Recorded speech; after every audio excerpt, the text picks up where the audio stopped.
Magandang araw po ulit sa inyong lahat for our fourth and bonus reading for the day. Tingnan naman po natin kung ano po ang makikita natin dito sa ating reading of the day. Saglit po ha, mamimili po tayo ng barahang gagamitin.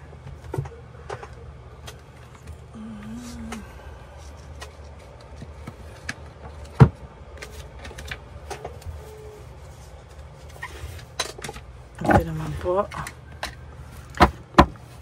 Ito po ang tingnan natin. Ano po kaya ang nalalaman dito sa ating fourth reading of the day today. Balasahin lang po natin mabuti.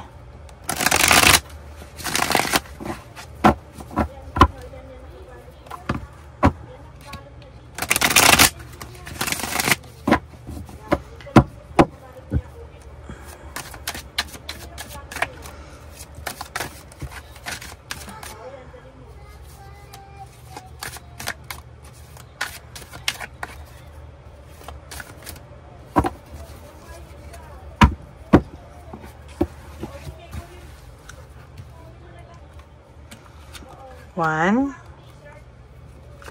2, 3, 4, 5, 6, 7, 8, 9, 10, 11, 12, 13, 14, 15, 16, 17, 18, 19, 20.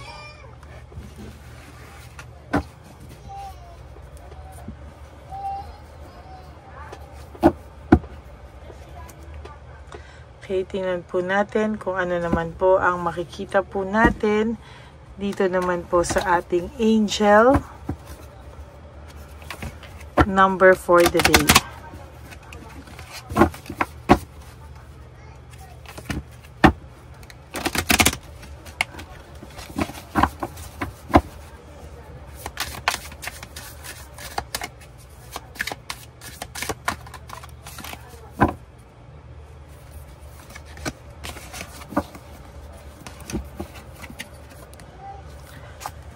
(0909) Great chance, opportunity, courage, accomplishment, endings, conclusion, and big love. No, look out for an opportunity that might be a game changer. No, you are completing something major. Completing something major. It feels good to level up. Close the old chapter, a new adventure will. Anak ko, Diyos ko Lord, ito na po ang inaantay mo. Kailangan mo na pong masara ang old chapter para ang new adventure o ang new beginnings ay magsimula. No? It may be sa inyo pa rin po dati, no? Old person nyo po or new person po ito sa buhay mo. Basta this is a new beginnings for you, no? A new adventure para sa iyo. Basta kailangan daw muna po ay ma-close ang old chapters sa buhay mo, no? There's a great chance and opportunity. Kailangan lang po ng courage, no? Accomplishments, endings, no? Conclusion, and big love, no? Ibig sabihin, magkakaroon na ng pagsasara ang old chapter nyo at magsisimula kayo ng bagong pagmamahal or big love, no? It may be your old person or a new person. Depende po yan sa inyo. So, tingnan naman po natin ang para sa ating first card. Wow, tingnan niyo po ang first card natin, no? Sakto po sa ating angel number. This is fresh start, optimistic, fun, and fulfillment, no? Meron ka raw pong fresh start. Yes, tama ka po. Wala pa po tayo kandila. Meron ka pong fresh start sa puso mo, sa buhay mo. At talagang ito po ay dapat daw maging optimistic ka, no? Maging positive ka sa lahat, no? Ito pong bagong opportunity sa iyo or chance, no? Marami po ang mababago sa buhay mo, no? It may be an close chapter, no, sa dati mong karelasyon at magkakaroon ka ng bagong person. Or pwede rin namang nagsisisi siya at humihingi ng isa pang pagkakataon, no, or hihingi na isa pang pagkakataon. Sa nakikita ko po kasi parang hindi po kaya nitong magmahal ng iba. Ikaw, hindi niya po kakayanin na magmahal ka po ng iba. There is this bitterness, no? Bitter po ang taong ito. Hindi po niya kakayanin, no, so far, na magkaroon po ng iba, ikaw na mamahalin. Patay. Nabunot po natin ang Wheel of Fortune in reverse, no? Ang Wheel of Fortune in reverse ay pangalawa po yan para sa akin. Para sa akin, no? Ang interpretation ko po dyan talaga ay pangalawa sa The Tower, no? Ang malas na card ay Wheel of Fortune in reverse. Bakit? Ang ibig sabihin po ng Wheel of Fortune in reverse is all about negative feelings, sadness, problema, chaos, stagnant, no? Yan po ang nakikita ko at panayan po ang mga nangyayari sa kanya. Kaya nga sabi ko nga po sa inyo, karma rin po talaga pag may oras, no? Karma rin po talaga pag may time. Kasi whether you like it or not, talaga pong ang taong ito ay nakakaramdam po ng major, no? Major na pagbabago sa kanyang pakiramdam. Hindi niya po alam bakit, ano po ang nangyayari, bakit ang pakiramdam niya talagang lumalalim po ang kanyang kalungkutan, ano? And most of you, ang taong ito ay hindi nakakaintindi ngayon, no, ng mga nangyayari sa kanya at talagang hindi niya po alam kung paano po niya dadalhin ito, no? Talagang sa nakikita ko po, nahihirapan po siya ngayon.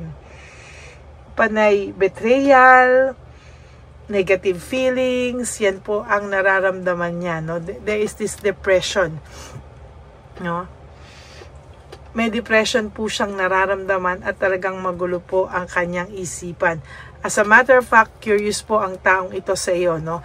Through yung mental energy mo ay nasasagap mo po ang mental energy nitong person mo. Meaning, pag ikaw po ay minsan nalulungkot, no? Ikaw po ay nalulungkot, no? Wala ka namang ginagawa, nalulungkot ka. Talaga pong energy niya na po ito, no? Hindi mo na po energy, oh. Somehow, nakasurvive ka na po kahit nasasaktan ka pa, kahit pumapasok pa siya sa isip mo. Somehow, ikaw po ay nasasaktan because naiisip mo pa rin itong taong to dahil nahihila niya po ang mental energy nyo, no? There is this distraction, lack of rewards. Talaga pong, sabi ko nga sa inyo, no? Talagang pinaparusahan ito. Talagang malungkot ito ngayon at kahit anong sabihin na masaya siya, etc., kahit ano po ang gusto niyang palabasin sa inyo, hindi niya po madadaya ang kanyang sarili, no? Talagang dinadivert niya lang po, no? Talagang itong mensahe pong ito ay sakto talaga para sa iyo, no? Ayan, no, dinadivert niya lang po talaga ang kanyang feelings, ang kanyang mga pwedeng gawin, ano? Pero to tell you honestly, nahihirapan po siya. Hindi niya po alam kung ano po ang gusto niyang gawin. There's anger and argument, no? Talagang nahihirapan siya kasi feeling niya galit ka pa rin sa kanya, no? Hindi po siya makapagdesisyon, may takot siyang nararamdaman, and sa nakikita ko, hindi po talaga titigil itong taong to, no? Sa mga susunod na panahon, siya po ay makakaramdam ng deep loneliness. Ayan nga, oh. As a matter of fact, nagkakaroon na po siya ng self-pity, no? Parang naaawa siya sa sarili niya sa mga katangahang nagawa niya po. Hindi niya po alam, no? Pero talagang naguguluhan po siya. There is this greediness and possessiveness, no?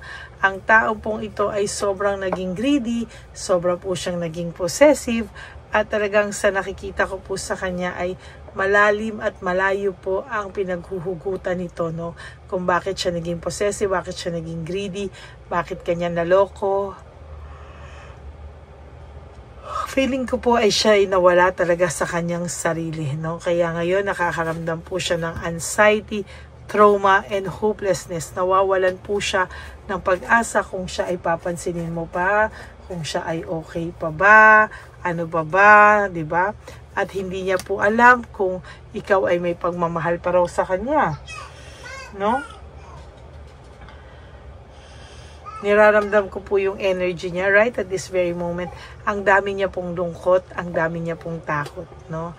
Pero may kayabangan pa rin po talaga ang person mo and sobrang taas ng pride, no?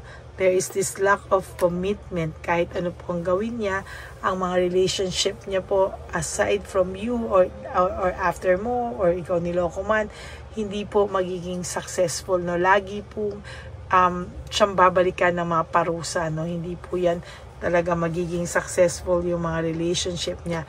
And there is this group conflict or frustration, ano? Marami po siyang nakakaaway. Sabi ko nga po sa inyo, sa mga paligid nito, marami po siyang nakakaaway at gulong-gulo po siya sa mga oras na ito. Tamang-tama po sa iyo lahat. Ayan, yung sinasabi ko po sa iyo. Ayan pong excess pride na yan ay pinaparusahan siya. Pinaparusahan na siya ng kanyang pride, no? Hindi na lang kasi siya lumapit sa iyo at mag-sorry. Ang dami niya pong drama, ang dami niya pong etche-boreche. Ayan po tuloy ang napapala niya o napala niya, no? Panay kamalasan po talaga ang dinadanas ng taong ito. Wala po siyang peace of mind, ano? Yan lang po ang tanging niyang pangarap. Magkaroon po siya ng peace of mind. Pero sa ginawa niya po kasi sa iyo, nahihirapan po siyang magkaroon yan, ano? Lagi po siyang failure, no? Sa lahat ng gawin niya. And pwede rin po for some of you, talagang ito po ay, for some of you ay walang trabaho, o iba naman po may trabaho, pero parang nagkakaroon po siya ng kamalasan sa trabaho niya po ngayon, ano? Pati trabaho niya po ay naapektuhan. Tamad na tamad po ito ngayon sa mga kanyang dinadanas at talaga pong siya ay sabi ko nga po sa inyo, yan po yung lack of commitment niya and conflict, no? Talagang po magkakaroon po siya ng conflict sa mga tao, sa paligid niya, sa lahat ng kanyang mga karelasyon. Kaya wag ka pong magtataka kung isang araw lalapit po sa ito at hihingi po ng tawad. Kasi sabi ko nga po sa inyo, kahit po mabigat itong taong to, kahit po talagang mataas ang pride niya, there will come a time na itong taong to ay magsusori at magsusori pa rin sa'yo. No matter what, kahit gaano kataas ang pride niyan, there will come a time na itong taong to ay marirealize niya lahat po ng ginawa niya sa'yo at siya po ay magsusori. Yan po ang ating fourth and final reading. Halaka, ito po talagang reading na ito ay para sa'yo. Tinawag ka po talaga nito at ikaw yung energy mo, kung sino ka man na nagbabasa, ay para sa iyo to. Pakinggan mo at wag mong papalagpasin yan, ha? Kasi talagang sa nakikita ko, yung mga manonood ng episode o video na ito ay para po talaga sa inyo to. Okay? So, yan po ang ating fourth and final reading for today. I hope na napanood nyo na po yung kahapon na 1, 2, 3 at yung insenso na atin po kaninang inilabas para sa inyong lahat. At yung atin pong first and second reading, yung third reading, halos sabay ko pong in-upload yung second and third reading, at ito pong fourth reading ay baka ihabol ko na rin po, no? So, maraming salamat po sa inyong lahat. And for those of you who would like to have a private reading with me, you can message me po at Ladyly Elena, that's Ladyly Elena. Nasa dulo po yan ng ating video. Diyan nyo lang po ako makokontak. That is my only official and legit FB account. Maraming salamat po sa inyong lahat and may God bless you all. At isa pa po, ang sinasabi ko nga po sa inyo ay live one day at a time. You do 3 things that will make you happy for today.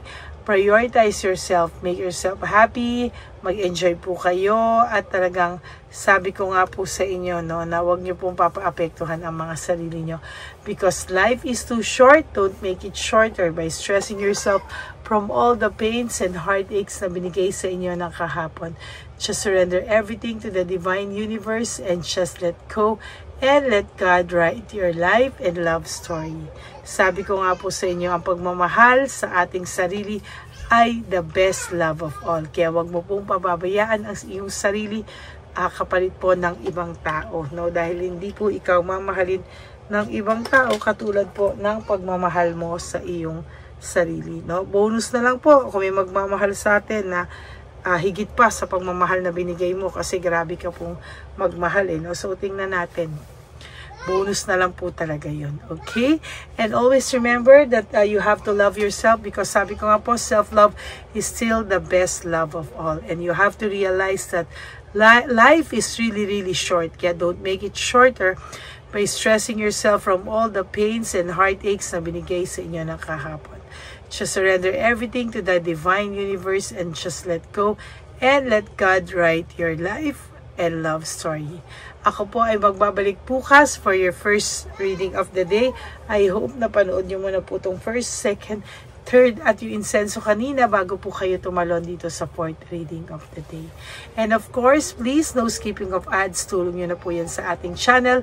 Lalo na po tayo ay nalalapit na po ang ating One Love a Day on March 1. For those of you na gustong mag-donate, you are welcome po, and sa super thanks. Kaya maraming salamat po. Just PM me po kung sino yung gustong mag-donate sa ating mga lolos and lolas, no? Isang tao po ay mabibigyan nyo, o isang lolo at isang lola. Ako po ay nagpapasalamat sa inyong lahat. Okay, maraming salamat po sa inyo, and God bless you all. Bye! Okay, update po, may nagpanggap pong subscriber natin na siya po ay magpapahula sa fake na Lady Elena, kaya ayan, hinihingan po siya na $80 at ang cell po niya ay nabigay at nakuha. Ang pangalan niya po sa cell ay Julian Albert, no? Siya po ay may cell account din, kaya mag-iingat po kayo. Ayan po, no, kung sino man po yung scammer na Julian Albert na yan, no, iinsensuhan po natin yan para siya po ay makonsensya. Kung wala man po siyang konsensya, at least po bumalik sa kanya lahat po ng kanyang ginagawa, at maling-mali po yan, ano. Basahin niyo po lahat yan, makikita niyo po, ayan po ang cell number niya at Julian Albert na yan, ano, para po talagang ma-report din po natin yan na siya ay gumagamit ng cell account na Julian Albert. Mag-ingat po kayo, ayan po yung number niya, ayan po yung pangalan niya. Huwag po kayong magpauto. Nakita nyo naman po, no, napakalayo po ng pangalan ko sa pangalan ng pinagsisendan nyo po ng account o ng pera. Kaya mag-ingat po kayo at beware sa scammer na to.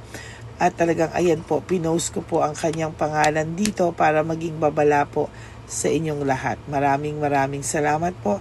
At mag-ingat po kayo, pakireport po ang page na yan, ang messenger niya na Lady Elena. Maraming salamat po, and God bless you all. Ayan, sa susunod po makikita niyo yung account niya na ire-report niyo.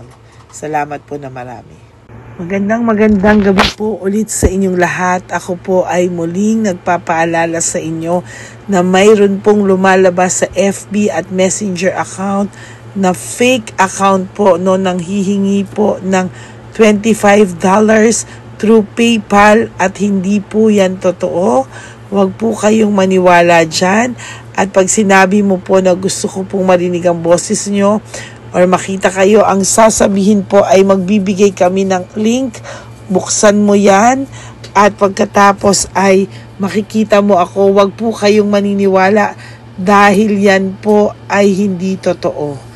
Yan po ay isang malaking scam na pag binuksan nyo po ay mahahack po lahat sa inyo. Mahahack po ang inyong mga personal details. Lahat ay mahahack. Ako po ay nalulungkot na ito po ay nangyari, ngunit sa talagang may mga tao pong masasama at may mga tao po talagang hindi makatiis na hindi gumawa ng masama sa ibang tao.